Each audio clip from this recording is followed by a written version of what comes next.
नमस्कार, मैं जाहिर रिमाइंड्स एजुकेशन में आप बीएड, एमएड और पीटीसी के सभी तालीमार्थियों का बहुत बहुत स्वागत करता हूं। आज हम अध्ययन करेंगे जीन पियाजे की संज्ञानात्मक अवस्थाओं जो जीन पियाजे ने दी हुई है वो कुल, जिसमें पहली अवस्था है यानी कि प्रथम अवस्था है ज्ञानात्मक क्रियात्मक या संवेदी पेशीय अवस्था, जो 6 उप अवस्थाओं से गुजरती है। जिसमें प्रथम उप अवस्था है जन्म से 30 दिन तक, यानी कि जन्म से 1 माह तक। दूसरी उप अवस्था का समय है 1 माह से 4 माह तक। तीसरी उप अवस्था का समय है 4 माह से 8 माह तक। चौथी उप अवस्था का समय है 8 मंथ से 12 मंथ तक। पांचवी उप अवस्था का समय है 12 मंथ से 18 मंथ तक। और छठी उप अवस्था का समय है 18 मंथ से 24 मंथ, यानी कि 18 माह से 2 वर्ष, यानी कि 24 मंथ तक। तो इन 6 उप अवस्थाओं का हम बारीकी से अध्ययन करेंगे। जीन पियाजे का संज्ञानात्मक विकास की उप अवस्था ज्ञानात्मक क्रियात्मक या संवेदी पेशीय अवस्था, यानी कि सेंसरी मोटर स्टेज, जिसे इंग्लिश में सेंसरी मोटर स्टेज भी कहा जाता है, जो कुल 6 उप अवस्थाओं से होकर गुजरती है। तो यह अवस्था जन्म से 2 साल, यानी इस 6 उप अवस्थाओं का कुल समय है जन्म से लेकर 2 साल तक। जैसा हमने पहले चैप्टर में भी समझा था कि शेषावस्था यानी कि शिशु अवस्था का समय है जन्म से लेकर 2 साल तक, वैसे ही यहाँ संज्ञानात्मक या में ज्ञानात्मक क्रियात्मक या संवेदीय पेशीय अवस्था में यह अवस्था जन्म से 2 साल तक की है। तो जिनमें पहली उप अवस्था का दूसरा नाम है प्रतिवर्त क्रिया अवस्था। प्रतिवर्त क्रिया अवस्था, जो पहली उप अवस्था का दूसरा नाम भी कहा जाता है, जिसका समय है जन्म से 30 दिन तक। प्रतिवर्त क्रिया यानी कि प्रतिवर्त क्रिया, बालक जो होता है यानी कि जो शिशु होता है वो प्रतिवर्त क्रिया बार बार करता है। किसी चीज़ को चूसना, यानी कि शेषावस्था में बालक का जन्म हुआ होता है और 30 दिन तक वो किसी भी वस्तु को चूसता रहता है। जैसे कि दूध की बोतल ले ली, तो दूध की बोतल को बार बार वो बालक चूसता रहता है। आगे बढ़ते हैं। दूसरी उपावस्था प्रमुख वृत्तीय प्रतिक्रिया, उसका समय है 1 माह से लेकर 4 माह तक। प्रमुख प्रतिवर्त क्रियाएं, जिसमें बालक प्रमुख प्रतिवर्त क्रियाएं बार बार दोहराता रहता है। वृत्तीय यानी कि दोहराना, इसीलिए इस अवस्था का दूसरा नाम प्रमुख वृत्तीय प्रतिक्रिया रखा गया है। बार बार वो सेम क्रिया दोहराता रहता है। आगे बढ़ते हैं। तीसरी उप अवस्था 1 माह से लेकर 8 माह तक, यानी कि 1 मंथ से लेकर 8 मंथ तक शिशु वस्तुओं को छूने, इधर उधर उलट पलट करता है। शिशु जो होता है वो वस्तुओं को छूता रहता है, इसे इधर से उधर उलट पलट करता रहता है। आगे बढ़ते हैं। चौथी उप अवस्था 8 माह से 12 माह तक, यानी कि शिशु वयस्कों का अनुकरण करना प्रारंभ कर देता है। तो चौथी अवस्था यानी कि 8 मंथ से 12 मंथ तक शिशु जो होता है वो अपने माता पिता व बड़े भाई बहन की क्रियाओं का अनुकरण करता है, उनकी सेम क्रियाओं का कॉपी करता है। जैसे नाना कैसे हंसते हैं, बड़े पापा कैसे करते हैं आदि। नाना हंसते हैं तो वो शिशु भी उनको देखकर सेम अनुकरण करके वो भी हंसता है। वैसे बड़े पापा कैसे करते हैं वैसे आदि बड़े की यानी माता पिता की टेवों का यानी कि रूटीन का वो अनुकरण करता है। आगे बढ़ते हैं। 5वीं उपअवस्था यानी कि 12 माह से 18 माह तक, तो प्रयत्न व त्रुटि के आधार पर सीखना, यानी कि जो शिशु होता है वो प्रयत्न करता है और बार बार सीखता है। 5वीं अवस्था में जानने की प्रबलता, जो 5वीं अवस्था है यानी कि 12 मंथ से 18 मंथ तक, तो उसमें वो जिज्ञासु हो जाता है, वो जानने लगता है कि असल में कौन सी वस्तु कैसी होती है। जबकि खिलौने अलग अलग खिलौनों के खोलकर उस खिलौने में क्या है, इसलिए वो खिलौने भी तोड़ता रहता है कि वो खिलौने के अंदर क्या है। वैसी वो जिज्ञासा वृत्ति है वो 12 से 18 मंथ तक बालक की बढ़ जाती है। आगे बढ़ते हैं। 6ठी उपअवस्था 18 मंथ से 24 मंथ तक चिंतन करना प्रारंभ। बालक इस 6ठी अवस्था में चिंतन करना प्रारंभ कर देता है, विचार करना प्रारंभ कर देता है। यहाँ एक IMP नोट यह है कि जीन पियाजे कहते हैं इस उपअवस्था में कि बिना भाषा के ज्ञान के चिंतन करता है। जीन पियाजे के मुताबिक 6ठी उपअवस्था में बालक बिना भाषा के चिंतन करने लगता है, वैसा जीन पियाजे कहते हैं,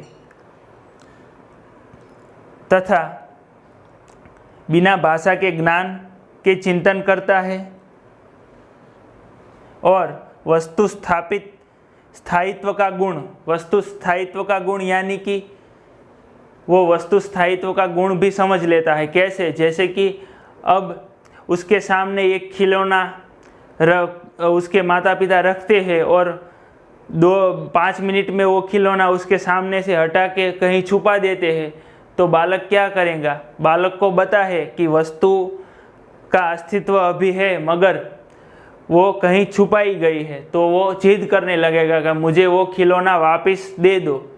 जैसे 1 से 3 उपअवस्थाओं में क्या था? 1 से 3 उपअवस्थाओं में बालक को वस्तु स्थायित्व का गुण पता नहीं था। वो 1 से 3 उपअवस्थाओं में समझता था कि वस्तु एक बार उसके सामने से हट जाती है तो उसका अस्तित्व खत्म हो जाता है।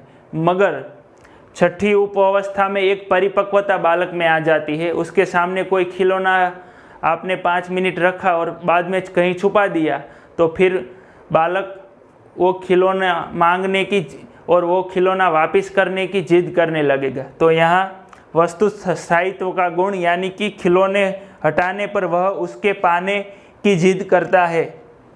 तो यहाँ जीन पियाजे की इन ज्ञानात्मक, क्रियात्मक या संवेदी पेशीय अवस्था यानी कि सेंसरी मोटर स्टेज की 6 उपअवस्थाओं को हमने बारीकी से समझा। अब आगे ज्ञानात्मक, क्रियात्मक या फिर संवेदी पेशीय अवस्था में शिशु यानी कि जन्म से 2 वर्ष तक क्रिया व परिणाम के बीच संबंध कायम करने की कोशिश करता रहता है।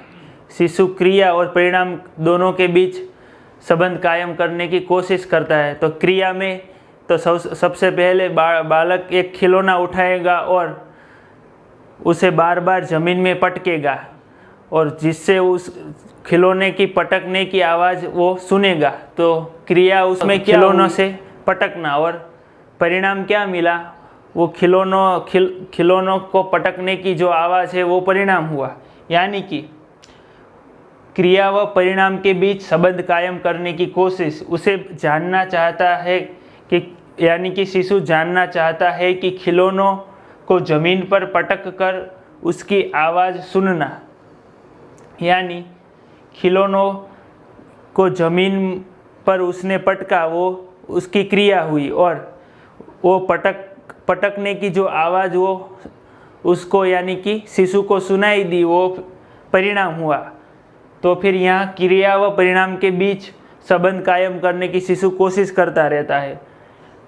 वैसे ही दूसरा उदाहरण हम लेते हैं। चम्मच से थाली पर पीटने के बाद जो आवाज़ सुनना, थाली को शिशु एक चम्मच उठाता है और एक थाली उठाता है और उस थाली पर वो बार बार उस चम्मच को बजाता रहता है और वो जो आवाज़ सुनता है उसमें भी क्रिया व परिणाम, यानी कि क्रिया में देखे तो थाली को उठाकर उसको पटका और परिणाम में थाली की पटकने की आवाज़, वो परिणाम हुआ। तो वहाँ भी शिशु क्रिया व परिणाम के बीच संबंध स्थापित करने की कोशिश करता रहता है। वैसा जीन पियाजे क्रियात्मक या फिर संवेदी पेशी अवस्था में कहते हैं।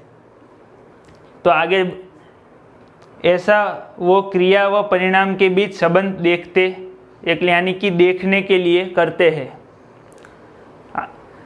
आगे समझते हैं। स्वयं को वातावरण की वस्तुओं से अलग समझता है। शेषावस्था में बालक यानी कि जन्म से 2 वर्ष तक शेषावस्था में बालक स्वयं को यानी कि अपने आप को बालक अपने आसपास के वातावरण से भिन्न समझता है, अलग समझता है। वैसा जीन पियाजे का संवेदीय पेशी या फिर ज्ञानात्मक क्रियात्मक अवस्था में कहना है। आगे जीन पियाजे कहते हैं, बालक अपने शारीरिक अंगों व कपड़ों तथा हाथ के कंगन में अंतर समझने लगता है। बालक शारीरिक अंगों और जो उसने कपड़े पहने हैं उसमें अंतर समझने लगता है। वैसे ही वह हाथ और कंगन के बीच का जो अंतर है वो भी समझने लगता है। कपड़े और शरीर में कैसे, शरीर अलग है, उसके ऊपर कपड़ा पहना जाता है, इसलिए शरीर और कपड़े दोनों के बीच का जो फर्क है वो बालक शेषावस्था में यानी कि जन्म से 2 साल के अंत तक वो समझ जाता है, उन दोनों का फर्क। तो अब आगे समझते हैं। जीन पियाजे ने संज्ञानात्मक विकास की अवस्थाएं दी हुई है, जिसमें दूसरी अवस्था है प्राक सक्रियात्मक अवस्था यानी कि प्री ऑपरेशनल स्टेज, जिसकी कुल समय अवधि है 2 साल से 7 साल तक। जीन पियाजे ने प्राक सक्रियात्मक अवस्था को 2 विभागों में बांटा है, जिसमें पहला भाग है प्राक संप्रत्यात्मक अवस्था, जिसका समय है 2 से 4 साल, और दूसरा भाग है अंतर्दर्शी अवधि। दूसरा भाग है अंतर्दर्शी अवधि, जिसका समय है 4 साल से 7 साल तक। तो अब हम उसका बारीकी से अध्ययन करेंगे। प्राक संप्रत्यात्मक यानी कि 2 से 4 साल की अवस्था। तो एक तो जीन पियाजे ने संज्ञानात्मक विकास की अवस्थाओं में दूसरी अवस्था है प्राक सक्रियात्मक अवस्था यानी कि प्री ऑपरेशनल स्टेज, जिसकी समय अवधि है 2 से 7 साल, जिसने जीन पियाजे ने 2 भागों में बांटा है। एक है प्राक संप्रत्यात्मक यानी कि जिसका समय है 2 से 4 साल की अवस्था। उसके लक्षणों यानी कि प्राक संप्रत्यात्मक अवस्था के लक्षणों को हम समझते हैं और उस अवस्था में बालक की क्या क्रियाएं हैं वे भी हम समझते हैं। बालक संकेत तथा चिन्ह को मस्तिष्क में ग्रहण करते हैं तथा उनका प्रयोग करते हैं। बालक अपने मस्तिष्क में, अपने मानसिक चिंतन में वो अलग अलग चिन्ह या फिर संकेत ग्रहण करते हैं और उसको बारीकी से समझते हैं। बालक संकेत और चिन्ह को अपने मस्तिष्क में ग्रहण करते हैं और जब समय आए तब उसका वो उपयोग भी करते हैं। आगे बढ़ते हैं। माँ या पिता की आवाज़ पर बालक के मन में प्रतिमा। जब बालक के माँ या फिर बालक के पिता बालक को आवाज़ देते हैं, उसको छुपकर आवाज़ देकर पुकारते हैं, तब बालक के मन में, बालक के मस्तिष्क में एक पिता या माता जो भी आवाज़ देता है उसकी एक प्रतिमा बन जाती है, प्रतिमा वो अपने मन में बना लेता है। तो ये भी एक प्राक संप्रेत्यात्मक अवस्था का लक्षण है या फिर उसकी एक चिंतन क्रिया है। तो आगे देखते हैं। निर्जीव वस्तुओं और सजीव वस्तुओं में बालक 2 से 4 साल के दौरान भेद नहीं समझता। वो निर्जीव वस्तुओं को भी सजीव मान लेता है, जैसे कि बादल, हवा, यानी कि बादल, आसमान और हवा। आगे बढ़ते हैं। बालक में आत्म केंद्रित भाव, स्वयं को महत्व। बालक 2 से 4 साल के दौरान आत्म केंद्रित बन जाता है, अपने आप में खो जाता है, अपने आप में विचार करने लगता है, अपने आप को ज़्यादा महत्व देने लगता है। और वो साथ ही साथ सूर्य और चंद्रमा आदि उसके पीछे चलते हैं और वो सबसे आगे है, वैसा भी भाव उसमें उसके मन में आता है। बालक के मन में ऐसा विचार आता है कि सूर्य चंद्रमा मेरे पीछे चलते हैं और मैं सूर्य चंद्रमा से आगे, ऐसा उस अवस्था में नेचुरली भाव बालक समझता है। आगे जीन पियाजे इस अवस्था में क्या कहते हैं, तो बालक में संकेत, भाषा, शब्द तेजी से विकसित होते हैं। इस अवस्था में बालक में शब्द और भाषा का ज्ञान और उस वाक्यों का ज्ञान, पहले बालक शब्द दोहराता है, फिर धीरे धीरे इस अवस्था में वाक्य यानी कि सेंटेंस बोलने लगता है। तो बालक में संकेत, भाषा, शब्द तेजी से विकसित होने लगते हैं। और साथ ही साथ बालक को खेल खेल में सिखाया भी इस अवस्था में जाता है।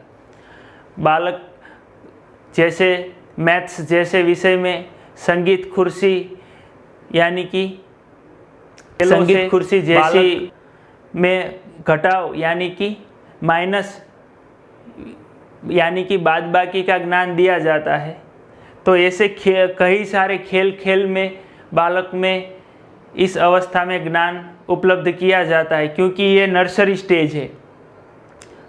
नर्सरी स्टेज में यानी आंगनवाड़ी में बालक भिन्न भिन्न खेलों के द्वारा ही गणित या फिर मैथ्स जैसे विषयों को सीखता है।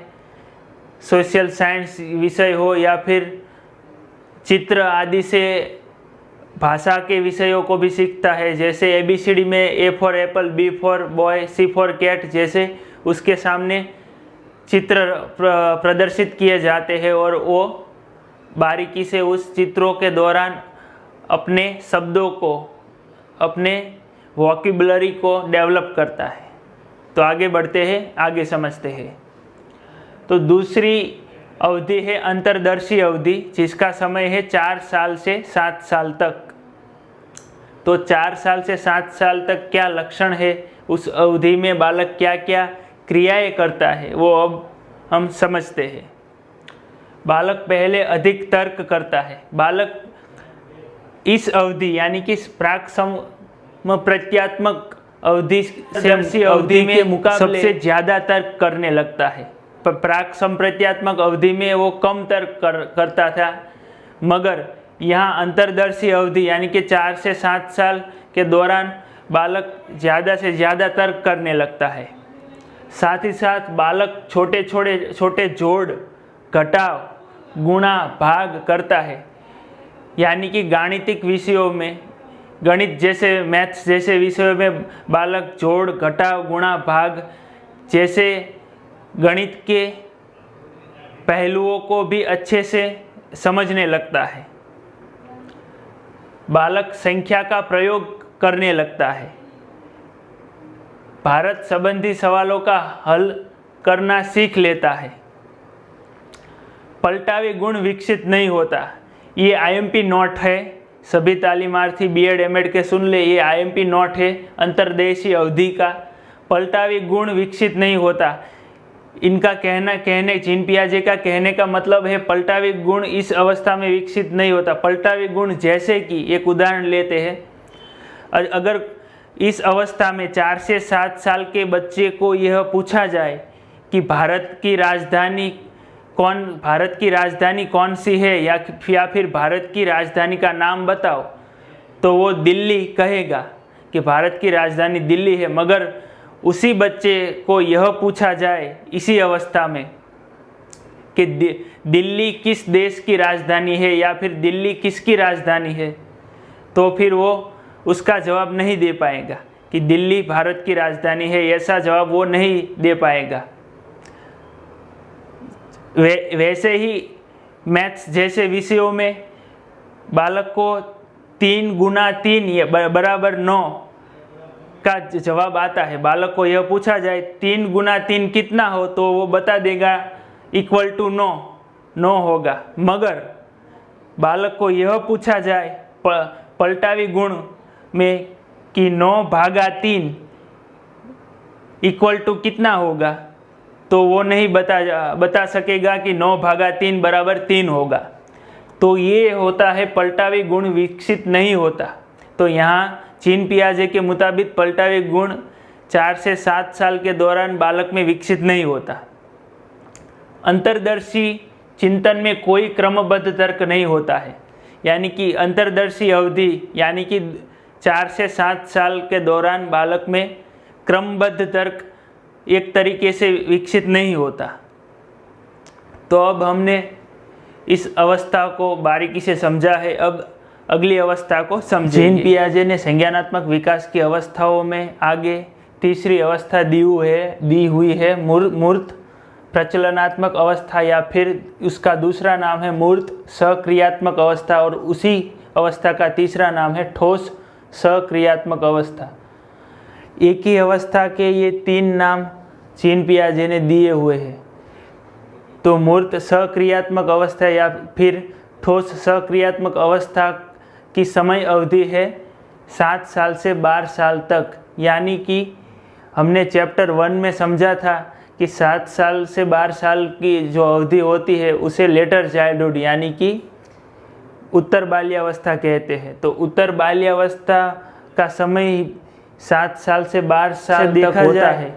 तो जीन पियाजे ने लेटर चाइल्डहुड को मूर्त प्रचलनात्मक या फिर मूर्त सक्रियात्मक अवस्था नाम देकर 7 साल से 12 साल की अवधि में बालक की चिंतन क्रियाएं, बालक की 7 साल से 12 साल की समय अवधि में बालक की चिंतन क्रियाएं, बालक की मानसिक क्रियाएं, बालक की विचार क्रियाएं और बालक की विभिन्न क्रियाओं के बारे में हमें यहाँ समझाया है। तो मूर्त सक्रियात्मक अवस्था में बालक वस्तुओं को देखकर बड़ा छोटा तो बता देता है। बालक वस्तु देखता है कि वस्तु कितनी बड़ी है कितनी छोटी है, वो वस्तु को देखकर बता देता है, परंतु शाब्दिक रूप से कोई समस्या प्रस्तुत की जाए तो वे नहीं बता पाते। बालक के सामने शाब्दिक रूप से कोई समस्या का समाधान पूछा जाए तो उसको वो समस्या का समाधान सुलझाने में कहीं न कहीं कठिनाइयाँ महसूस होने लगती है। वैसा जीन पियाजे आगे समझते हैं। बालक में क्रमबद्धता तथा तर्क संगतता पूर्व की अपेक्षा अधिक होती है। पूर्व अवस्थाओं से इस अवस्था में बालक में तर्क की क्षमता ज़्यादा होती है, बालक में चिंतन की अवस्था ज़्यादा होती है, बालक में तर्क शक्ति एक तरह से ज़्यादा डेवलप होने लगती है। तो बालक में क्रमबद्धता तथा तर्क संगतता पूर्व की अपेक्षा इस अवस्था में अधिक होती है। बालक ज़्यादा तर्क करने लगता है, बालक ज़्यादा समस्या का समाधान करने लगता है। बालक में पलटावी गुण का विकास होता है।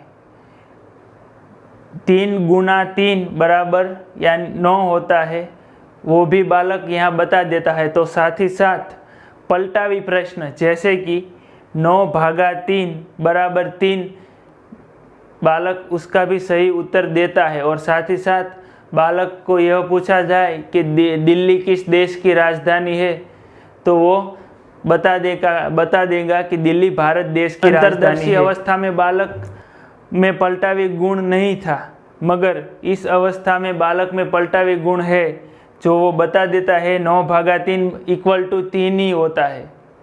आगे बढ़ते हैं। बालक में लंबाई, भार आदि के आधार पर वस्तुओं को लगाने की क्षमता डेवलप हो जाती है और बालक मूर्त चिंतन करने लगता है, बालक वास्तविक चिंतन करने लगता है।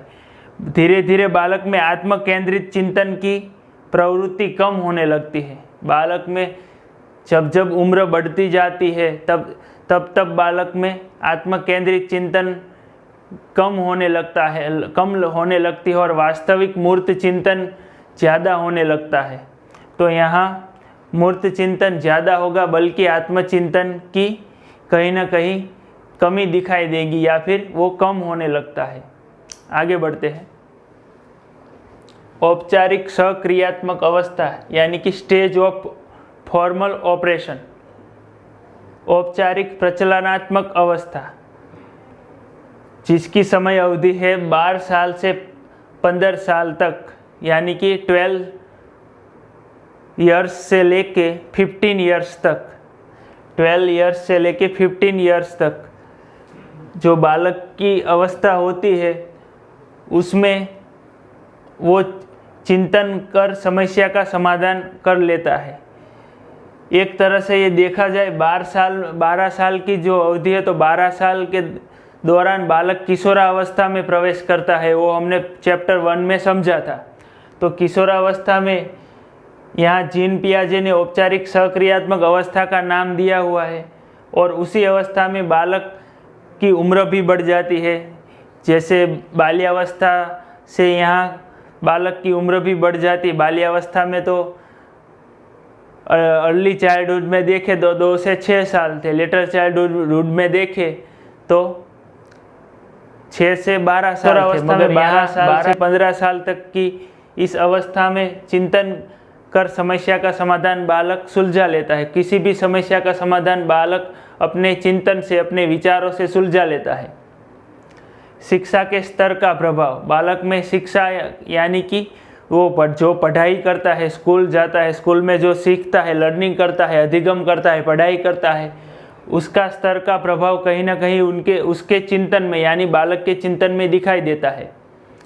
जिन बालकों में शिक्षा का स्तर की काफ़ी नीचा होता है उनमें औपचारिक सक्रियात्मक चिंतन भी काफ़ी कम होता है। जिन बालकों में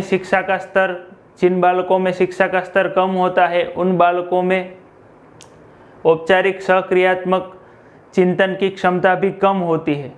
मगर जिनमें शिक्षा का स्तर अधिक होता है, जो तेजस्वी बालक होता है, शिक्षा के बारे में, मानसिक या फिर अपनी ज्ञानेंद्रियों के विकास के बारे में, तो जो बालक तेजस्वी होता है तो उसका शिक्षा का स्तर ऊंचा होगा यानी कि ज़्यादा होगा, तो उसकी सक्रियात्मक चिंतन की शक्ति जो होती है वो भी ज़्यादा होगी। तो यहाँ जिनमें ज़्यादा होगा शिक्षा का स्तर उनमें चिंतन भी ज़्यादा होगा। आगे समझते हैं। अमूर्त चिंतन का गुण विकसित होता है। अमूर्त चिंतन का गुण बालक में कहीं ना कहीं 12 से 15 साल के दौरान विकसित होने लगता है और इस अवस्था में बालक को सही दिशा निर्देशन की अति आवश्यकता है। सही दिशा निर्देशन की अवस्था भी इसे कहा जाता है, क्योंकि किशोरावस्था में बालक कहीं ना कहीं अपने लक्ष्य से, अपने ध्येय से भटक न जाए, उसका भी ध्यान कहीं ना कहीं शिक्षकों को भी यानी कि उनके गुरु को, उनके शिक्षक को भी ध्यान रखना चाहिए, उनके माता पिता को भी ध्यान रखना चाहिए कि बालक अच्छे से पढ़ाई में, अपने कैरियर में फोकस करे, न कि फालतू की चीज़ों पर। तो शिक्षक का भी ये फर्ज है कि बालक अच्छे से लर्निंग करे, अच्छे से अधिगम करे। किशोरावस्था में उसको सही से कैरियर की पसंदगी उस बालक की हो, उस किशोर की हो, वैसा शिक्षक को भी प्रयत्न करना चाहिए। तो ये शिफ्टिंग पीरियड भी है। किशोरावस्था के बाद तुरंत ही 18 साल यानी 18 साल के बाद 18वें साल के बाद युवावस्था में किशोर प्रवेशता है। तो ये शिफ्टिंग पीरियड भी इसे कहा जाएगा। तो हमने यहाँ जीन पियाजे की संज्ञानात्मक विकास की सभी अवस्थाओं का बारीकी से अध्ययन किया। तो अब हम यहाँ जीन पियाजे के संज्ञानात्मक विकास के सिद्धांत की पूर्णाहुति करेंगे, समाप्ति करेंगे। अब हम आगे नेक्स्ट वीडियो में जीन पियाजे के मोरल यानी कि जीन पियाजे के नैतिक विकास के सिद्धांत की बारीकी से समझूती लेंगे। तब तक मैं इजाज़त चाहूँगा। जो आपको हमारा यह वीडियो, हमारा यह प्रयास अच्छा लगा हो तो इस वीडियो को लाइक कीजिए, ज़्यादा से ज़्यादा अपने दोस्तों के साथ शेयर कीजिए और हमारी चैनल रिमाइंड्स एजुकेशन को सब्सक्राइब कीजिए। धन्यवाद।